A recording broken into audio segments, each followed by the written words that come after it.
লক্ষ্য করে দেখেন, আমরা যেটা দেখেছি, পুলিশের ঊর্ধ্বতন কর্মকর্তার একটি সন্তান মারা গেছে, যেটা আমরা সামাজিক গণযোগাযোগের মাধ্যম দিয়ে আমরা একটি পোস্ট আমরা দেখেছি।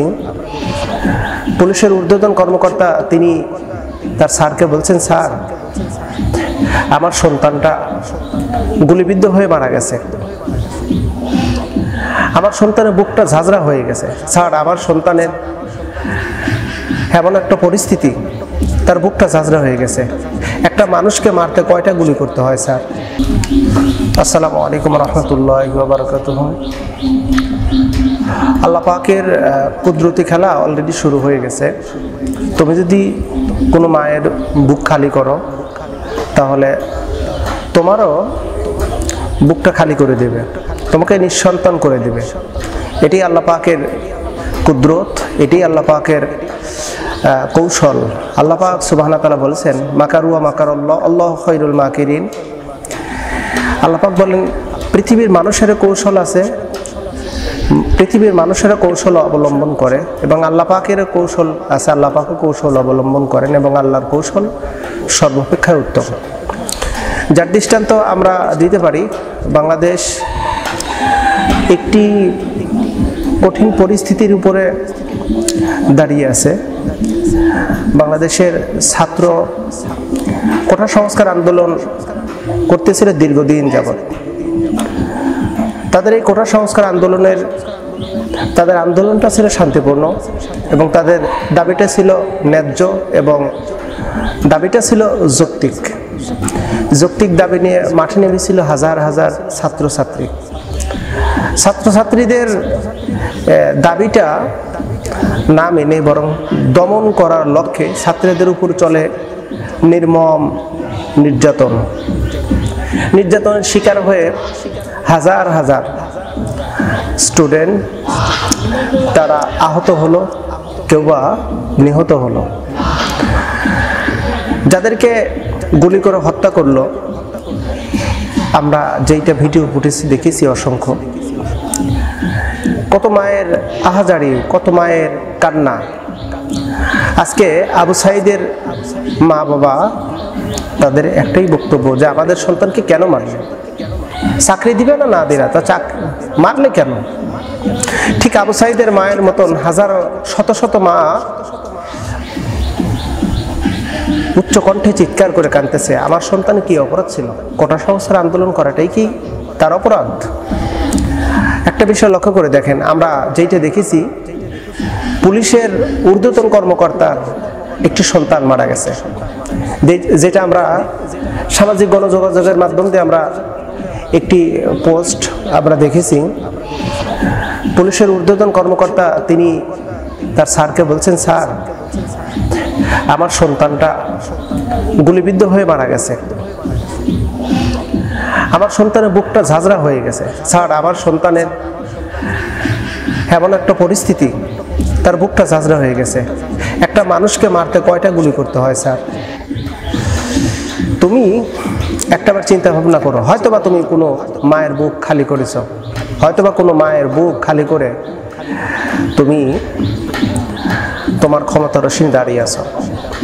ঠিক আল্লাহ সুবহানাহু ওয়া তাআলা তোমার সন্তানকে তোমার বুক থেকে নিয়ে গেল, তোমাকে বুঝায় দিল প্রত্যেকটা বাবা মায়ের বুকে কতটা যন্ত্রণা জমিয়ে গেছে। আমরা এই বিষয়টা কিন্তু অবলোকন করেছি। আপনি যদি ভালো কাজ করেন, অবশ্যই এর ভালো প্রতিদান ভালো পাবেন। আল্লাহ সুবহানাহু ওয়া তাআলা ব্যাপারে বলছেন, হাল জাযাউল ইহসানু ইল্লাল ইহসান।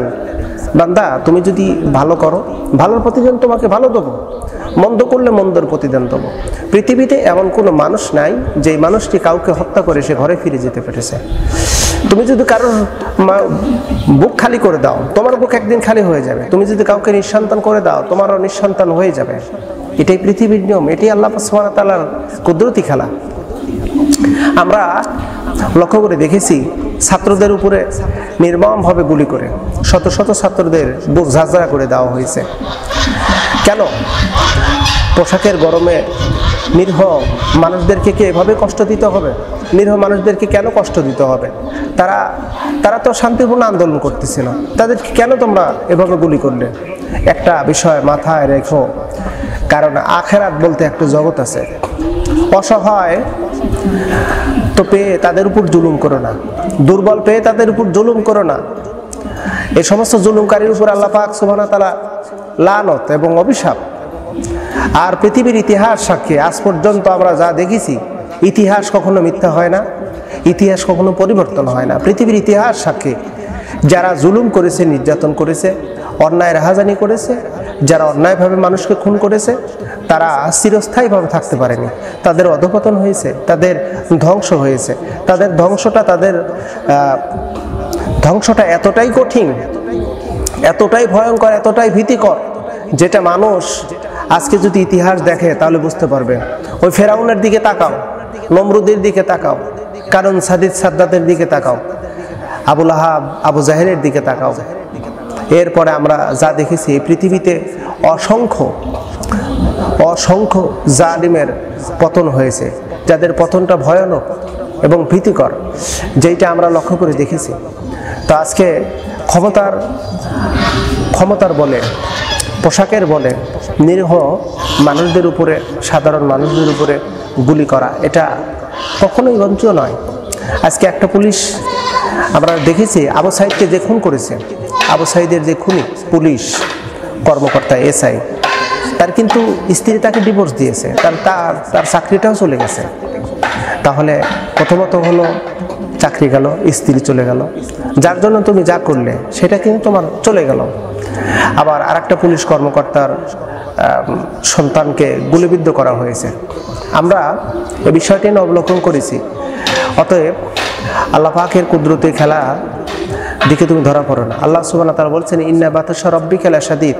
আল্লাহ পাক বলেন, বান্দা নিশ্চয়ই তোমার রবের পাকড়াও কিন্তু কঠিন পাকড়াও। এই কঠিন পাকড়াও তুমি যদি একবার ধরা পড়ে যাও, তাহলে কিন্তু তোমাকে মুক্তি দেওয়ার মতন কেউ নেই। আল্লাহ সুবহানাহু ওয়া তাআলা আর বলেন, ইন্নাহুম ইয়াকিদুনা কাইদা ওয়া আকিদু কাইদা ফামাহিলিল কাফিরিনা আমহিলহুম রাইদা। ওদের ষড়যন্ত্রকে ধূলিসাৎ করা হয়েছে।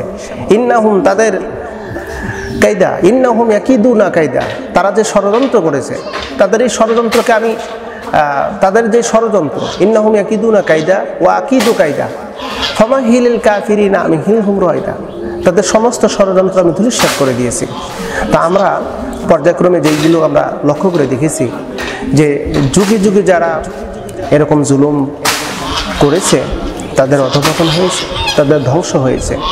আখিরাতকে বিশ্বাস করুন, আখিরাতকে ভয় করুন, আর নিরীহ মানুষদের উপর থেকে জুলুম করা থেকে বিরত থাকুন, নইলে আল্লাহর কাছে আসামি হতে হবে।